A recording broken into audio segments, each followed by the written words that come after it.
Waalaikumsalam warahmatullahi wabarakatuh. Nah, teman-teman, kita kembali hadir untuk menyapa teman-teman di dalam acara program Teman Hijrah yang terbaru, itu namanya Chit Chat.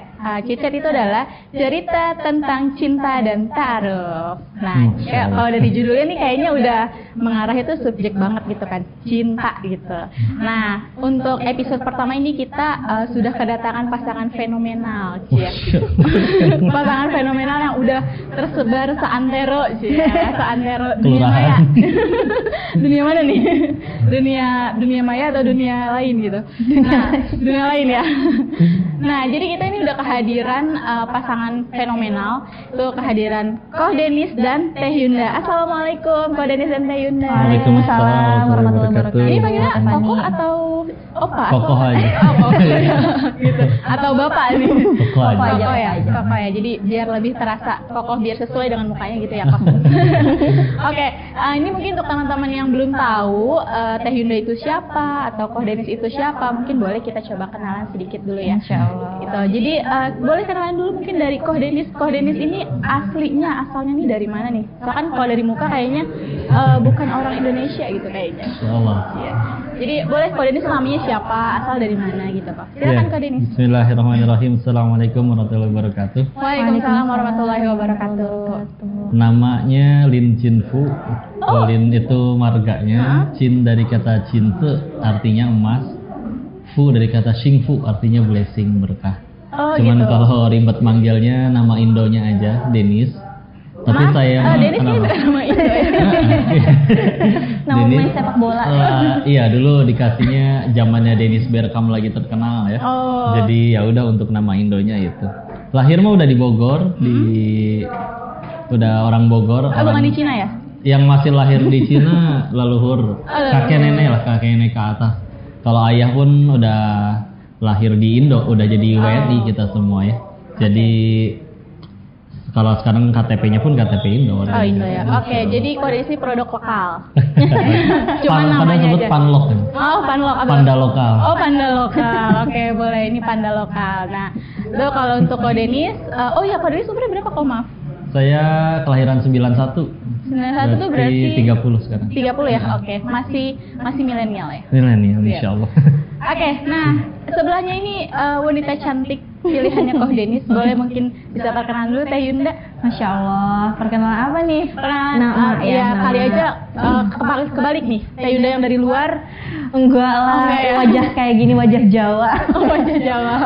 Ya mungkin teman-teman ya, mungkin kalau yang di DT insya Allah udah pada kenal ya. Yunda dipanggil biasanya Teh Yunda. Oke.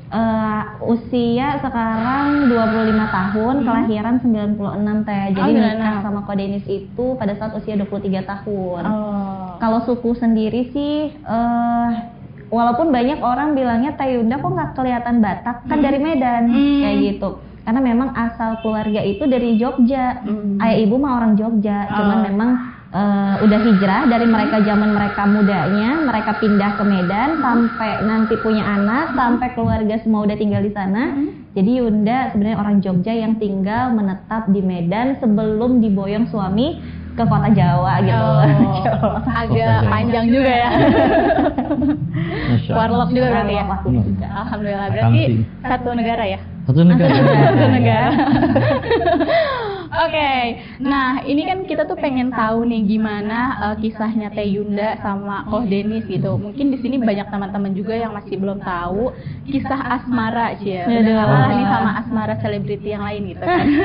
Gitu, ini pengen tahu gimana ketemunya, terus gimana proses untuk sampai saatnya Teh Yunda dan Koh Denis ini menikah gitu. Nah mungkin bisa diawali pertemuan ini gimana? Awal mula dari perkenalannya deh gitu. Karena kan Koh Denis kalau saya baca di berita gitu ya, Koh Denis tuh sempat Koh Denis tuh melalang buana dulu gitu ya, keluar gitu. Itu kemana Koh?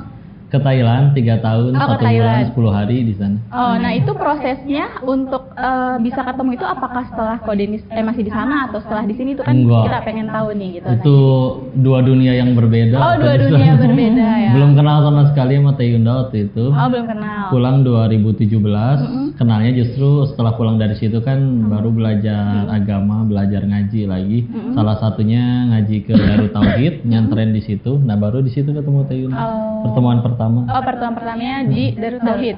Oke, nah mungkin ini siapa yang duluan yang kira-kira mengajukan dan diajukan ya gitu. Maksudnya kayak prosesnya tuh apakah dari Kodenis ketemu Teh Yunda atau gimana? Boleh Teh Yunda diceritakan? Jadi Bismillah ya, ini sekali lagi bukan untuk baper-baper ya teman-teman, tapi mudah-mudahan kisah perjalanan kita menemukan satu dengan yang lain ini ada ibroh yang bisa diambil, dan mudah-mudahan ada ilmu tentang ta'aruf yang sebenarnya itu dalam Islam seperti apa sih. Betul. Jadi bukan sekedar kita bahas cinta-cintaannya aja gitu, tapi mudah-mudahan dia jadi ilmu yang manfaat gitu ya. Amin. Bismillah. Jadi awal pertama kali kita ketemu ya, sebenarnya kita itu udah dalam satu wadah yang sama. Artinya dalam naungan Darut Tauhid, pesantren Darut Tauhid yang dibina oleh Kiai Haji Abdullah bin Nasyir teh. Mungkin ada tahu ya Ajim. Nah, jadi sebenarnya kita tuh udah di wadah yang sama, di dalam kolam yang sama, tapi Yunda teh nggak tahu kalau ada Kodenis. Nah, begitupun Kodenis nggak tahu kalau ada Yunda gitu kan. Baru taunya ketika kita satu grup fundraising. Mungkin ternyata bingung ya, kok pesantren ada grup fundraising. Nah, jadi Yunda cerita sedikit. Jadi memang setelah Kodenis, nanti Kodenis cerita tentang beliau mondok, tapi Yunda kisahkan setelah beliau beres mondok. Jadi ketika beliau beres mondok, beliau itu ditugaskan di DTP Surabaya. DTP itu apa? DTP itu kayak Darut Tauhid Peduli, lebih kepada Lasnas gitu. Jadi kayak ACT gitulah kurang lebih. Jadi lembaga amal yang nanti itu bisa menyalurkan bantuan-bantuan sosial gitu. Nah, jadi kita itu ditugaskan di bidang yang sama, DT Peduli. Hanya saja beda kota. Kodenis di mana Bu ya? Surabaya. Nah, Yunda ya di kampung halaman. Di Medan ya? Di Medan. Jadi sebenarnya kita jauh banget walaupun berada di wadah yang sama. Nah, pada saat itu baru tahunya ketika masuk grup tuh. Nah, tapi memang tidak ada keinginan ataupun niat di dalam hati, pokoknya dia harus jadi jodohku. Enggak sih, ya kita hanya sebatas rekan kerja, partner kerja yang berada dalam satu grup gitu. Nah, pada saat itu ya udah biasa aja ngalir, kita kerja seperti biasa. Belum pernah ketemu juga. Oh, berarti sebelumnya belum kenal ya? Nggak kenal, cuma satu grup, cuma tahu beliau kepala bagian funding DTP Surabaya, Yunda kepala bagian funding DTP Medan gitu. Jadi sama-sama bekerja di bidang yang sama. Nah, singkat cerita, qadarullah Allah yang menggerakkan nih gitu. Yang tadi ini sempat cerita dikit ya Teh. Jadi qadarullah Allah yang menggerakkan seseorang yang menjadi jalan wasilah kita itu memulai proses ta'aruf itu. Siapakah dia? Jadi beliau itu adalah sahabat karibnya beliau sendiri. Namanya Kang Rangga. Comblangin. Mak Comblang. Walaupun kita sebenarnya nggak minta untuk dicomblang. Jadi beliau yang paling berusaha keras. Iya, jadi pernah ketika sudah menikah Yunda tanya, kenapa sih King? Manggilnya kan dua-dua King gitu. King kan. apa? Raja. Bukan King Kong ya.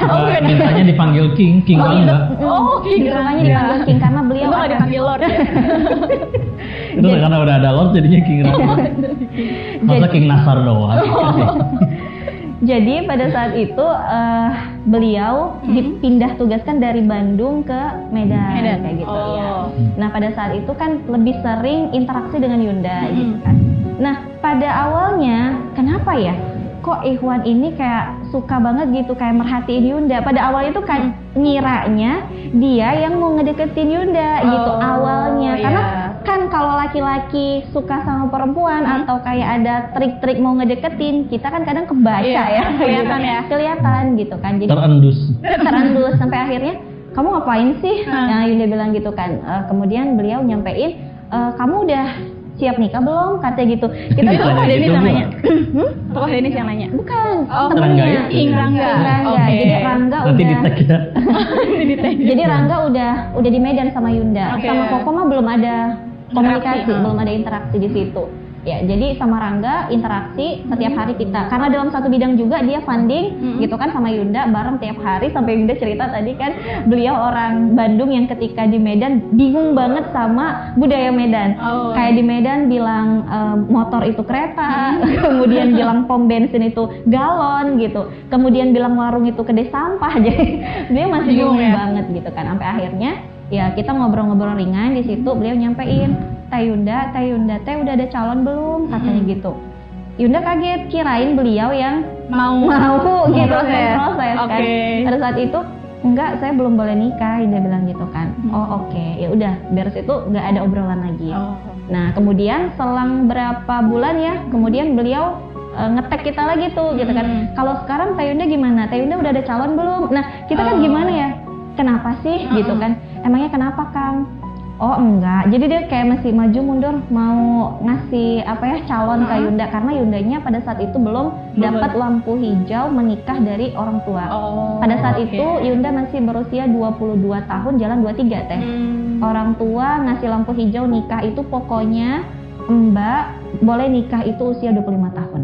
Jadi udah kena ultimatum lah gitu 25. Kan 25, tapi kan kalau apa namanya ya Allah menghendaki bisa lebih cepat dari itu. Buktinya lebih cepat gitu ya, qadarullah. Jadi pada saat itu tuh akhirnya dia bilang gini, aku tuh punya temen namanya si Koko. Namanya si Koko katanya gitu. Nah jadi beliau ini lagi cari calon istri katanya gitu, karena pada saat itu Kokonya udah lumayan berumur ya, udah 29 gitu, udah mau 29, 28 apa 29? 27, 28 ya. Pokoknya intinya dari keluarga beliau udah banyak ngejodohin lah gitu kan. Beliau sedang mencari calon istri gitu. Nah kemudian si Rangganya bilang gitu ke Yunda, ini ada teman aku nih si Koko lagi cari calon istri gitu. Kamu mau lihat nggak fotonya katanya. Jadi awalnya dia tuh yang nyodorin walaupun kita nggak ada komunikasi sama sekali gitu kan. Akhirnya dia kasih tunjuk tuh, Yunda masih ingat banget si Koko pakai baju warna merah, lagi pegang yang barongsai. Bukan ya. Pakai baju warna merah tuh lagi megang panah, jadi lagi beres panahan di Darut Tauhid. Panahan kenapa jadi bareng? Ya kan bajunya udah merah. Identik ya, identik. Panggilnya udah Koko gitu kan. Kemudian pas Yunda ngelihat itu, Yunda masih ingat banget respon Yunda sendiri ketika ngelihat, ya Allah King, ini mah dia yang gak mau sama aku. Yunda bilang kayak gitu. Karena ganteng banget gitu kan. Ganteng banget. Jadi Yunda kan pada saat itu kulitnya tidak terlalu tidak terlalu hitam juga, tidak terlalu putih juga. Sementara kan beliau sebelum putih banget, glowing dari lahir ya. Oke, opa Korea pulang dari Thailand kan glowing banget, jadi sorotan lah di Darut Tauhid. Karena di sana gitu. kan banyak perawatan kan di Thailand. Iya. Nah sementara Yunda setiap hari kan di lapangan, jadi geng gitu ya. Nah jadi pas melihat fotonya itu minder gitu kan. Mindernya lebih ke tahu diri sih gitu kan. Aku mah gini ya nggak mungkin lah gitu dia mau sama aku. Kan banyak yang lebih cantik, banyak yang lebih putih, banyak yang lebih mulus, banyak yang lebih seksi lah gitu kan. Aku mah apa atuh gitu. Jadi pas ngelihat foto Ko Denis, enggak King, ini mah dia nggak mau sama aku, dia bilang gitu. Nggak apa-apa, kan belum saling taruh juga katanya gitu. Coba aja kenalan dulu gitu, nanti perantara sama musyrifah kamu. Kalau sama aku jangan katanya gitu kan. Jadi pas ngelihat itu Yunda, enggak deh King, satu aku belum boleh nikah, dua aku ngelihat aduh ini mah kayaknya terlalu sempurna deh buat aku, ketinggian gitu. Masya Allah gitu ya. Jadi Yunda teh memang orangnya agak minderan gitu. Agak minderan gitu kan. Akhirnya enggak deh King, udah. Jadi ditutup sama Yunda di situ. Begitu dia coba beberapa hari, namanya juga teman kadang suka gangguin gitu kan. Gimana Yunda sama si Koko? Enggak deh King, pokoknya udah tegas. Yunda nggak mau lah pada saat itu kan. Diputus. Nah itu tadi Yunda cerita diputus. Nah qadarullah pas Yunda memang udah mutus niat baik temannya Koko itu, qadarullah sebulan setelah itu ada surat tugas Mukernas, Musyawarah Kerja Nasional. Dari DT ya? Dari DT langsung, dari DT pusat. Nah mau nggak mau Yunda mewakili Medan, beliau mewakili Surabaya, dan itu pun Yunda nggak tahu kalau beliau yang berangkat.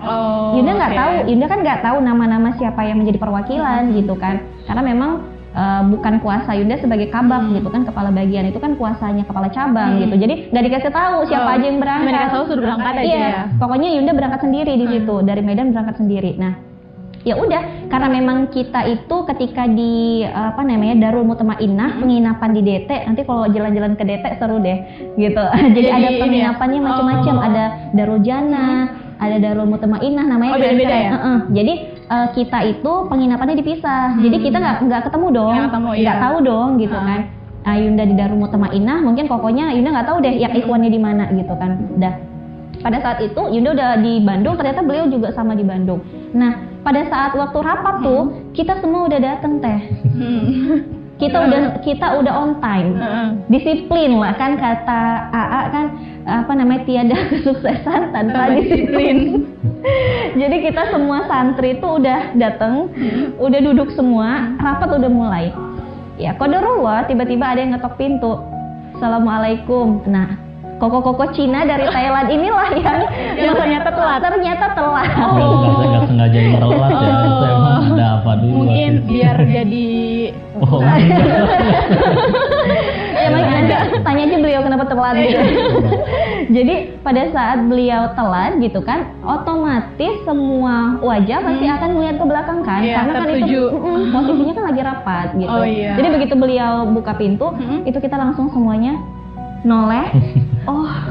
Masya Allah, ternyata Koko di situ kan, itu semua, bahkan kalau susunannya itu kan yang ikhwan itu di depan, jadi yang akhwat tuh semua di belakang. Itu yang akhwat di samping Yunda itu semuanya bersorak. Coba santri bersorak gimana sih?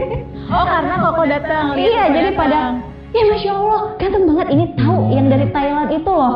Jadi itu berisik banget di telinga Yunda gitu. Koko sendiri udah viral di DT. Beliau mah udah viral udah DT. viral. Karena ada ada ininya apa sih, Yunda lupa, kayak ada artikelnya beliau. Gitu. Ada artikel. Jadi beliau karena kadar dakwah, jadi kadar dakwah dibuatin kayak apa sih, artikel masing-masing, perjalanan awal mereka menjadi kadar dakwah. Gitu. Nah, jadi udah viral di luar, jadi udah viral ya. Nah gitu. Kita mah apa atuh gitu ya.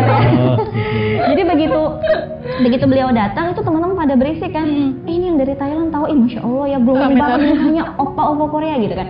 Nah, Yunda yang udah ngelihat Yunda yang udah ngelihat fotonya, langsung dong, ini kan yang dijodohin ya gitu ya. Itu langsung malu kan, langsung menarik diri, langsung ngadep ke depan lagi tuh kan.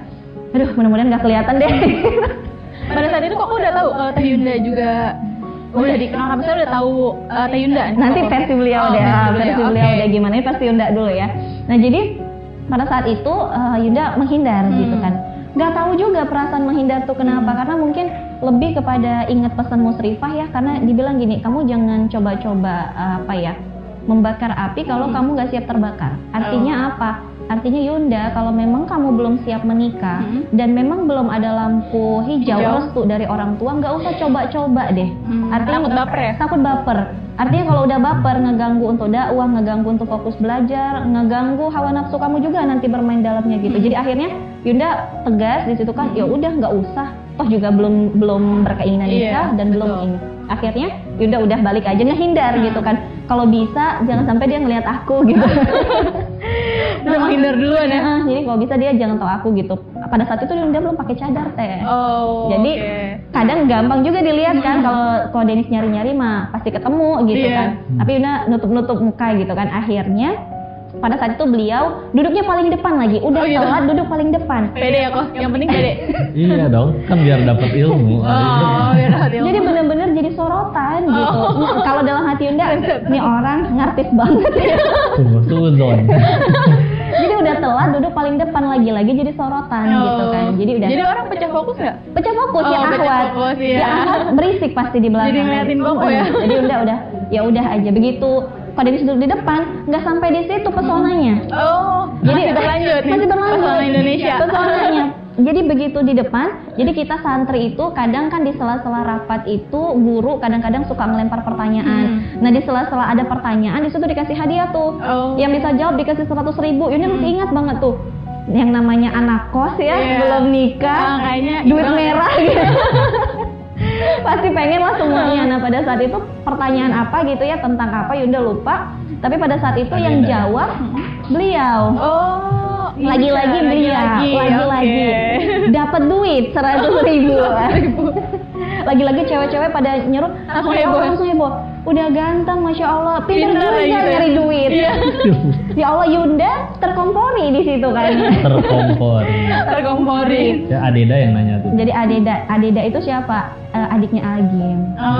Jadi beliau trainer juga kan di Darut Tauhid. Akhirnya udah tuh makin viral lah beliau kan karena dapat duit tuh kan jawab pertanyaan. Yunda makin gini. Tapi pada saat itu tuh kayak Yunda mikirnya kayak Allah yang ngegerakkan, Allah yang kasih jalan Yunda untuk nazar, tuh lihat sendiri orangnya, gitu. Tapi memang pada saat itu Yunda ngelihat sih, walaupun enggak langsung ya, artinya diam-diam memerhatikan, mengamati bagaimana sebenarnya akhlak beliau, pengetahuan beliau tentang agama. Jadi sebenarnya kayak Allah yang kasih jalan Yunda untuk tuh nazar, lihat orangnya dulu, lihat bagaimana akhlaknya dulu gitu kan. Karena kan di dalam hadis riwayat Ibnu Majah, Yunda ingat betul pesan dari Rasulullah untuk kita perempuan, kalau ada laki-laki yang baik agamanya, baik akhlaknya, datang ya menemuimu untuk meminangmu, maka terima.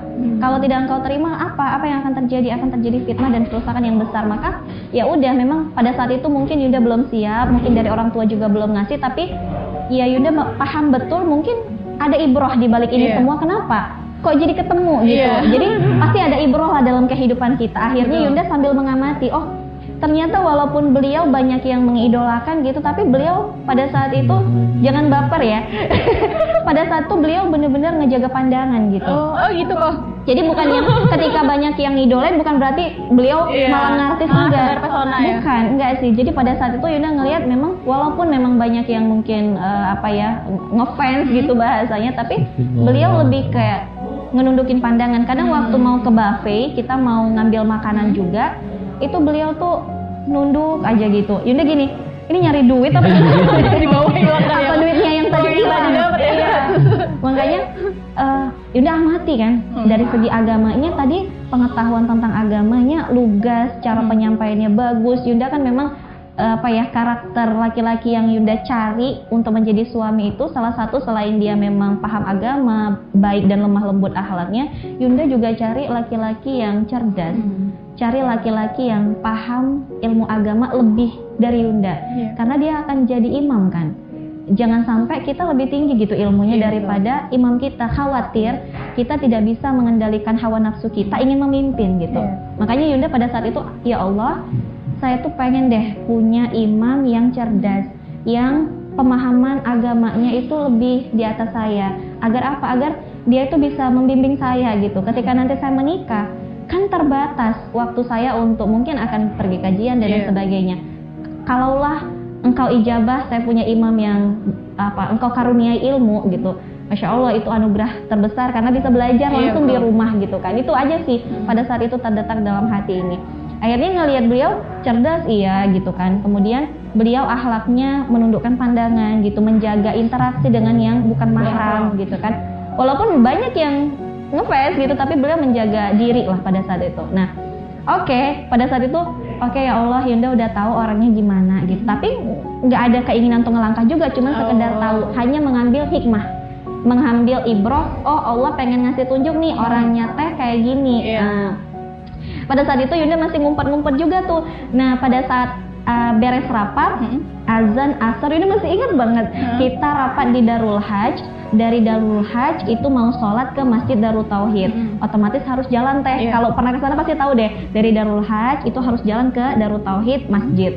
Nah, itu saking ngehindarnya, padahal Yunda tuh udah jalan cepet-cepet, tapi kalau Yunda jalannya lebih cepet bakal ngedahuluin beliau. Mungkin beliau nggak sadar selama perjalanan ke masjid itu Yunda berada di belakangnya. Mungkin beliau nggak sadar gitu, karena Yunda gini, nggak ada spion, bisa lihat. Ini teh orangnya. Kalau aku cepat bergegas, karena kan udah azan, kalau aku bergegas, otomatis kesalip gitu kan. Dan beliau kan agak nyantai, jalannya pelan gitu kan. Jadi Yunda di belakang beliau gitu. Jadi nungguin dulu ya. Nungguin, jadi sampai beliau jalan ya Yunda di belakang sama teman-teman yang lain gitu kan. Jadi beliau jalan sendiri situ, Yunda di belakang. Jadi mungkin beliau nggak sadar Yunda di belakang, tapi udah ngehindar gitu kan. Beres sholat, kan kita udah beres rapat, itu siap-siap mau langsung pulang. Mau langsung pulang ke Medan. Nah pada saat itu udah lega banget ya. Akhirnya Alhamdulillah rapat selesai dan tidak ada interaksi gitu kan. Nah, pada saat itu izin lah nih ke teman-teman yang ada di kantor DT pusat. Yunda mau izin tuh kan datang ke situ, belum ada beliau tuh, belum ada gitu kan. Alhamdulillah aman lah gitu istilahnya kan. Nah kemudian pada saat Yunda mau ke kamar mandi, beres kamar mandi kan mau pulang tuh. Nah pada saat beres mau ke kamar mandi, qadarullah tuh ada laki-laki yang turun dari tangga, ya kemudian kami papasan di lorong tengah. Oh gitu. Gak ada orang di situ, karena di lorong ini tangga dan di bawahnya itu ada kamar mandi toilet. Yunda mau ke situ, dia mau ke ruangan depan. Nah, dari atas mau ke ruangan depan, jadi kan otomatis ketemu nih. Langsung gini, terus Yunda masih ingat banget beliau nyapa Yunda di situ. Assalamualaikum, Teh Yunda ya. Itu Yunda. Mungkin Yunda lupa, Yunda nggak jawab salam, saking groginya Yunda langsung nerobos masuk kamar mandi. Saking mungkin grogi gitu jadi ya. Lewat gitu aja Gitu aja. Yang sama Rangga di Medan ya gitu. Yang sama Rangga di Medan ya, cuman karena kita mungkin Yundanya, karena mungkin perempuan kan grogi, malu gitu ya. Grogi mungkin karena memang nggak pernah interaksi gitu dengan laki-laki, akhirnya nerobos aja gitu, nggak pakai jawab salam, nggak nerobos langsung ke kamar mandi. Dalam kamar mandi tuh, ya ampun, ya Allah kenapa dipertemukan gitu. Malah jadi papasan ya, padahal udah menghindar ya. Iya, jadi di pesawat itu Yunda kayak ngerenung gitu Teh. Jadi merenungnya tuh menyesal nggak jawab salamnya atau gimana? Bukan, jadi merenungnya tuh kayak ngambil ibroh, ya Allah, yang pertama aku tuh udah nolak gitu kan, tapi engkau yang mempertemukan, engkau yang ngasih jalannya gitu. Terbang ke Bandung. Nah, kemudian aku juga ketika sudah bertemu, aku juga sudah menghindar gitu, tapi juga sekali lagi engkau yang mempertemukan lagi gitu. Jadi pada saat itu Yunda bertanya, ya Allah apa maksud dari semua ini gitu kan, apa ibrohnya gitu. Nah pada saat itu ya udah cuma nanya gitu ke Allah sambil mikir, ya Allah kalau memang ada jodohnya ya engkau dekatkan dengan cara yang halal dan engkau ridhoi, kalau memang gak ada jodohnya ya mohon dijauhkan kayak gitu. Ya udah pada saat itu pulang ke Medan nggak ada obrolan sampai itu berapa bulan ke depan gak ada obrolan. Ada obrolannya lagi itu setelah pada saat Lebaran ya Bu ya. Pada saat Lebaran keluarga Yunda lagi semuanya kumpul di rumah Yunda tuh kan. Nah pada saat Lebaran itu tiba-tiba ada telepon masuk ke handphone Yunda. Iya. dari beliau, kaget banget loh gitu kan. Kaget banget itu langsung, karena beliau mungkin bingung ya ngubungin guru Yunda dari mana, karena guru Yunda nggak ada yang tahu, teman-teman DT juga gitu kan. Yunda ngaji halakoh sama siapa gitu. Akhirnya beliau nelpon, kemudian isi teleponnya apa, beliau sampein, Assalamualaikum Teh Yunda. Waalaikumsalam, Yunda bilang gitu. Teh Yunda, kapan ada waktu saya izin ingin silaturahim ke rumah orang tua. Ke Medan? Iya. Kaget dong. Yunda tuh langsung, ya Allah, kok gini ya, maksudnya kok berani banget gitu kan, nggak ada obrolan apa-apa, tiba-tiba langsung gitu. Akhirnya Yunda nggak jawab apa-apa. Iya deh kan tadi kabarin ya. saking nggak taunya juga ya. Saking shock mungkin ya, saking shock karena nggak ada obrolan gitu. Tapi tiba-tiba beliau menggerak sendiri. Jadi kan Teteh tadi nanya siapa yang gerak duluan gitu kan. Denis yang gercep beliau gitu kan. Jadi akhirnya beliau menelpon itu, Yunda bilang tadi kabarin deh Kang gitu ya. Iya. Kemudian Yunda tuh nggak langsung ngobrol ke orang tua, tapi Yunda minta pendapat dulu ke musrifah, ke guru Yunda sama Ustadz kan. Jadi ada Kak Kiki sama Ustadz di situ. Yunda minta pendapatnya, Ustadz gimana ya? Ini ada laki-laki yang datang pengen silaturahim ke rumah gitu. Bukannya kemarin itu ada juga yang ke rumah kata Ustadz gitu kan. Iya, cuman orang tua kayak kurang suka gitu. Sebelumnya memang udah ada Teh, cuman ya gitu Bapak Yunda tuh agak susah. Karena mungkin satu belum dibolehin nikah, dua mungkin mungkin tidak sesuai yang beliau cari lah untuk menjadi menantu gitu kan. Akhirnya ada yang ke rumah cuman beliau tolak kayak gitu kan. Yunda mah pasrah aja gitu kan. Akhirnya pada saat itu ngobrol ke musrifah menasehati gini, yang mengingatkan tentang hadis tadi gitu kan, kalau memang Yunda sudah siap menikah, ya bismillah gitu, minta izin sama orang tua gitu kan. Kemudian Yunda tanya, Kak, menurut kakak nih gitu kan, Yunda udah siap nikah belum Kak? Kita kan masih nanya ya gitu kan. Jangan sampai kita ngerasa kita ini udah siap nikah, aku mah udah siap banget, orang juga kayaknya ngelihat aku udah siap banget, tapi ternyata belum siap ternyata gitu kan. Akhirnya Yunda nanya sama guru, Kak aku udah siap nikah belum ya? Gitu. Kemudian guru Yunda bilang, tanda-tanda orang yang sudah siap menikah itu ada 3 deh katanya gitu. Yang pertama adalah dia siap dari segi iman. Imannya itu sudah kuat, mengakar, mantap ke bawah, artinya dia sudah benar-benar menghamba kepada Allah, akidahnya benar, lurus, ya selama ini imannya dijaga. Nah kemudian ciri yang kedua adalah dia bisa mengatur emosi gitu. Mengatur emosi artinya dia punya kecerdasan emosional, artinya pintar memanajemen, mengelola emosinya. Karena kan pernikahan itu naik turun ya gitu. Jadi kalau misalnya guru Yunda lihat Yunda teh pemarah, terus gampang dikit-dikit ngambek gitu ya, mungkin belum siap nikah gitu kan. Karena orang yang nikah tuh harus dewasa kan dari segi hati, pemikiran. Nah kemudian yang terakhir adalah harus siap dari segi ilmu deh gitu ya. Jadi kalau kakak lihat ya insya Allah Bismillah Yunda udah siap katanya gitu. Alhamdulillah dapat kartu hijau lah dari guru. Nah di situ juga kayak Allah kasih kemudahan lagi nih gitu, yang biasanya guru Yunda juga nggak ada ngedukung-dukung gitu kan, ini pada saat itu iya tiba-tiba dia bilang kalau Yunda insya Allah udah siap menikah, kalau memang ada orangnya izin ke orang tua. Ya udah dari ngadep ke guru, ngadep lagi tuh ke orang tua pelan-pelan ngobrol. Pada saat itu Yunda takut banget kalau responnya itu kalau respon orang tua tuh kayak nggak boleh gitu. Akhirnya pada saat itu Yunda bilang sama keluarga gini, Pak, Ibu, ini ada laki-laki yang mau datang ke rumah, kira-kira gimana gitu kan. Pada saat itu orang tua bilang, yang mana orangnya gitu. Jadi kalau yang kemarin-kemarin nggak pernah ditanya. Oh, yang ini ditanya. Iya, jadi kayak, oh kok udah ada kayak lampu hijau terus-menerus gitu kan, yang mana orangnya. Nah pada saat itu ya udah ditunjukin CV-nya, kemudian ya orang tua entah dapat ilham dari mana tiba-tiba bilang gini, ya udah suruh aja datang ke sini. Jadi kurang lebih gitu deh. Berarti yang maju duluan nih Kodenis gitu. Nah kan tadi udah cerita nih dari Teh Yunda tuh gimana prosesnya nih, pengen tahu dari Kodenisnya tuh gimana nih kok pas proses majunya gitu. Tadi kan sempat ada telepon Teh Yunda nih mau ngajakin untuk gimana kalau mau silaturahmi ya ke rumah ke Medan gitu langsung. Menghadap ke bapaknya. Iya langsung gitu. Nah itu tuh emang cuman iseng aja atau memang Kodenis sebenarnya udah niat gitu. Udah mempersiapkan. Iya karena kan tadi sama King Rangga itu masih belum jelas kan. Nah itu dari Kodenisnya tuh gimana? Apakah memang udah niat sama Teh Yunda atau emang iseng nih ceritanya? Itu gimana kok? Iya Bismillah. Memang dari Rangganya juga waktu itu beliau yang paling berusaha jadi double agent. Ke Teh Yundanya menginfokan tentang sayanya, ke sayanya menginfokan tentang Teh Yundanya. Jadi saling promosi satu sama lain ya? Iya. King Rangga ini. Jadi marketing untuk sama lain. Ya.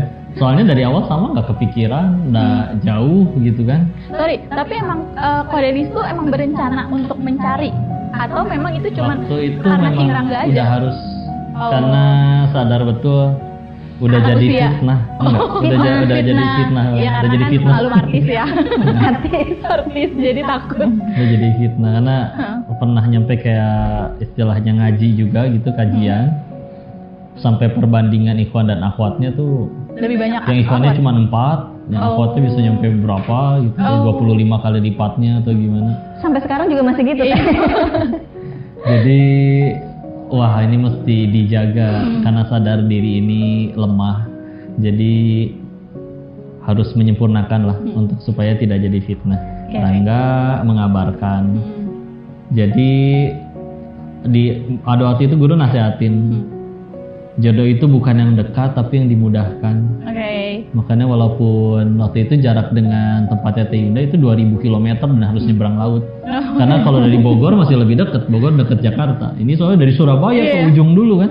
Ke Medan. Dari Surabaya ke Medan. Pesawatnya aja nggak ada yang langsung. Mesti transit ya? Iya, mesti transit dulu. Ya, jadi ya sudah mempersiapkan diri. Dan gitu waktu itu sudah mulai sadar betul bahwa nikah itu yang paling penting supaya jadi jawaban ya. Kadang ada orang nanya di Islam kan nggak boleh pacaran. Kalau nggak boleh pacaran kan nggak ada rasa sayang. Gimana caranya nikah tanpa ada rasa sayang? Ya kan? Sedangkan orang secara awam berpikiran bahwa yang mempersatukan orang sampai nikah itu adalah rasa sayang. Padahal sejatinya yang lebih penting dari itu semua di dalam Islam adalah kesamaan visi misi. Tujuannya nikah itu mau ngapain? Ibarat naik angkot, kalau udah naik angkot itu kan trayeknya satu, tujuannya ke sana. Di dalamnya ada orang dari Bogor, ada orang dari Jakarta, tujuannya ke Bandung sama-sama misalnya. Selagi dia udah nyatu di angkot situ, semua yang ada di situ walaupun beda latar belakangnya, beda tempat asalnya, tujuannya sama, pengen ke Bandung. Maka walaupun udah tujuannya sama, masalah mah ada aja, bisa ban kempes, ditilang atau apapun. Tapi ketika masalah datang, mereka akan sadar, ini angkot masih ke Bandung kan? Ya udah, ngapain saya turun dari angkot ini? Ngapain visa angkot? Maka cari waktu itu, nentuin visi misi diri sendiri dulu, setelah terus tinggal nanti disamakan, nanti ada yang sama nggak? Maka ya memang waktu itu juga diujinya setiap selesai kajian, ya ada aja entah ibu-ibunya menawarkan putrinya, ibu-ibu majelis talim kan. jadi waktu itu baru tinggal dilihat visi misinya apa. Waktu itu sudah memang bertujuan, salah satu yang diazamkan memang untuk menghabiskan sisa usianya untuk di jalan dakwah salah satunya. Lalu info dari rangganya memang waktu itu tujuannya Yundanya sama, sudah ingin berazam untuk di jalan dakwah. Waktu itu sama ya? Waktu itu juga jadi nyari yang nurut gitu ya. Udah gitu begitu lihat CV-nya Teh Yunda, pengen jadi istri yang nurut aja katanya. Jadi ya udah visi misinya sama nih, tinggal dipersatukan di angkot yang sama gitu istilahnya. Tapi tetap aja ya jauh gitu, masya Allah. Tapi tahu-tahu tadi Mukernas sudah diceritakan dan gak niat telat juga sebetulnya. Udah begitu. Itu juga gak dandan, gak apa. Kalau nggak salah nggak pakai bicar dulu. Maksudnya nggak sengaja. Ini mau rapat kumpul semua cabang harus pakai pakaian terbaik. Nah, orang sendalan ke situ juga. Yang lain sepatu, yang lain gimana. Ya udah nyampe di situ. Dan demi Allah sebetulnya yang disebutkan oleh Yunda, Allah tahu diri ini tidak sebaik dari semua yang diucapkan. Diri ini tidak sebaik itu. Kalaupun tadi dibilang menundukkan jaga pandangan, kadang mikirnya kenapa nundukin pandangan waktu itu juga. Satu, memang orang di situ wanitanya sudah menghormati diri sendiri dengan menutup dirinya. Karena Islam benar-benar memuliakan wanita, ibarat Ratu Inggris, nggak semua orang bisa salaman sama mereka. Maka cara menghormati wanita yang paling baik juga adalah dengan menghormati mereka, menyadari bahwa diri ini tidak layak untuk berinteraksi dengan mereka sebelum halal, ya. Dan salah satunya mungkin juga karena udah digempur di Thailand, yang di sana kan orang pakaiannya kurang bahan. Udah biasa, jadi nggak ada. Ada yang dandan, ada yang operasi plastik, ada yang apa. Jadi ngelihat yang polosan, ya udah baik gitu. Udah biasa aja ya. Terus udah kayak ya tetap aja perempuan gitu sama gitu ya. Dan kalau ia ngikutin hawa nafsu gitu, melihat yang cantik deketin, yang cantik deketin. Emang mau seserakah apa? Emang bisa langsung menikahi 1000 orang sekaligus kan juga kan nggak mungkin. Sedangkan nanti ya yang akan kita bawa pulang adalah amalan solihnya. Maka ya udah di situ mah lempeng aja. Emang dari awal pulang dari Thailand, ninggalin semua dunia yang di sana, masuk ke pesantren, pengen ngaji, pengen dapat ilmu, tapi dapat amanah di Darut Tauhid di Surabaya waktu itu. Fokusnya jadi karena itu cabang baru, jadi ya udah kajian terus aja di mana-mana. Udah ketemu di situ. Pertemuan pertama itu yang di lorong, yang waktu saya turun dari tangga, saya udah dijawab salamnya, langsung kabur. Itu mah kalau bahasa yang paling tepatnya mah melengos lah. Gak niat, cuma grogi. Dan ketika tadi disebutkan oleh Teh Indah juga, emang iya duduk paling depan. Dan Rangga juga udah selalu ngasih pesan, udah lihat belum orangnya, terus jadi digituin terus. Kalau ke Yunda orangnya ada tuh di situ. Karena kan udah ngeblok ya, maksudnya udah enggak gitu. Lihat dulu orangnya, sama Rangga juga waktu itu mempromokan, suka bilang juga, emang dia udah siap nikah, emang dianya mau, mau kok beneran, emang dia sempat bilang mau, enggak, soalnya dia kan sama tadi untuk perempuannya juga Teh Yunda tuh ya viral juga di Darut Tauhid teh. Jadi banyak yang naksir, banyak yang naksir juga. Banyak yang naksir juga bahkan yang pada sepuh gitu ya. Tapi kalau setiap kali ada yang maju ke Yundanya tuh kata Rangga ya. Wih apa sih nggak mau gitu. Tapi kenapa giliran ai ke lu mah kan orang Sunda pisan ya si Rangga. Kalau giliran ke lu mah kok malah dianya malah bilang, ih ini mah pokoknya yang nggak mau. Tuh kan beda kan ucapannya kan. Pasti ada SSWT sesuatu ya. Ya tapi tetap aja udah jauh ya. Ya udah, tapi karena memang jauh, Istiqoroh memang udah mulai waktu itu. Ketemu di Bandung. Ketemu di Bandung, menyadari udah makin sering kajian, makin tambah untuk mencegah fitnah, ya udah. Niat untuk harus menyempurnakan, mencegah fitnah, nyari yang satu visi misi, dapat info dari Rangga semuanya satu visi misi, udah izin. Saya pengen ngadep ke bapaknya. Ya. Langsung. Ya, jadi ya udah langsung ke bapaknya, cuman ditunda dulu sama Yundanya waktu itu dengan bilang kita tukeran CV dulu aja. Dan nggak bilang menolak sih, beliau juga bilang takutnya udah jauh-jauh kesini kecewa. Lagi-lagi minderan, takut ditolak lagi kayak bukan, Yundanya itu memang kayak apa ya, orangnya agak minderan. Jadi ketika beliau pengen langsung datang, Yunda itu kan berperasaan ya untuk ongkos dari Surabaya ke Medan itu lumayan loh pesawat. Kalau misalnya nggak diskon berapa ya Bu ya dari Surabaya waktu ke Medan? Waktu akhirnya memutuskan untuk tukeran udah CV dulu dan udah sama-sama Istiqoroh lagi, akhirnya tetap lanjutkan pengen nazor di sana. Dua-duanya udah sama-sama memberikan jawaban pengen nazor. Kapan nazornya? Ya udah 1 pekan lagi. Cek harga tiket. Setelah dua-duanya udah kasih jawaban. Jadi dari kasih CV juga ada rentang waktu lagi untuk Istiqoroh. Jadi setelah kasih jawaban dua-duanya mau lanjut, ya. Udah waktu itu juga udah mulai dibuatkan grup dan udah pokoknya nggak interaksi langsung. Lalu cek tiket dong, harga tiket ke Surabaya ke Medan, Medan Surabaya pekan depan berapa? Bolak-balik Gotiau waktu itu 5 juta.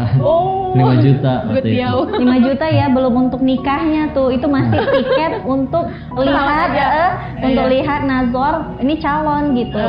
Jadi pada saat itu Yunda kayak berperasaan kan, kasihan banget ini Ikhwan gitu kan, jauh-jauh belum tentu juga kita sesuai ekspektasi dia gitu kan. Jadi Yunda bilang, duh jangan dulu deh gitu, kalau misalnya langsung ke sini Yunda minder gitu kan. Jadi takutnya saya nggak seperti yang kamu harapkan gitu, nggak seperti yang kamu cari. Jadi lebih baik kita tukaran CV, nanti dibuatkan grup, satu grup itu ada musyrifah saya, Yunda bilang gitu.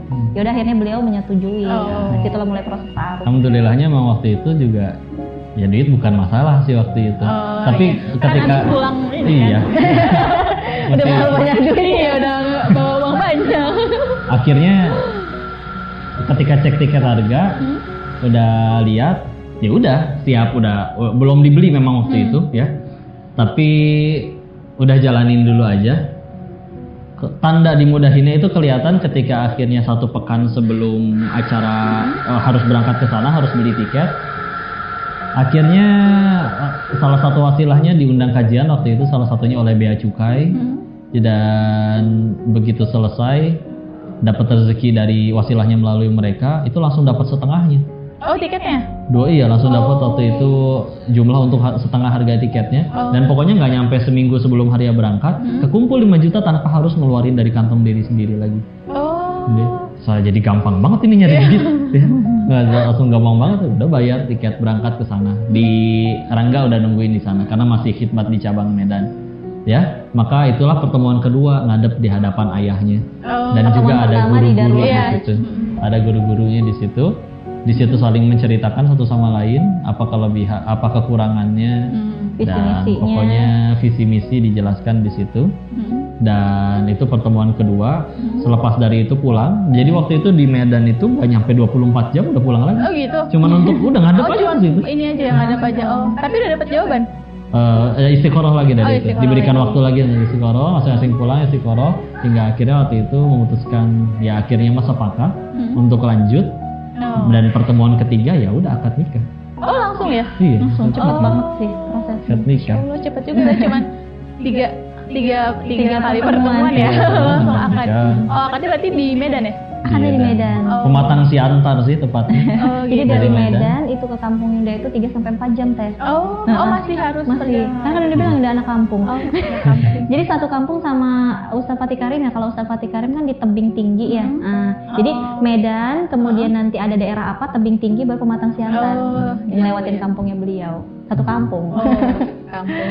Nah emang kemudahannya banyak seperti itu. Jadi benar-benar kata guru itu benar, bukan yang dekat tapi yang dimudahkan dari urusan tiket.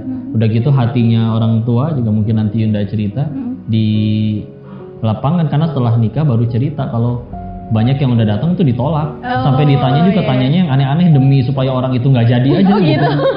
Jadi Yunda itu dari dulu memang bapak itu protek banget ya, maksudnya karena mungkin anak perempuan satu-satunya. Jadi kalau dari dulu kalau tugas kelompok ini SMP, SMA tetap sama gitu perilakunya.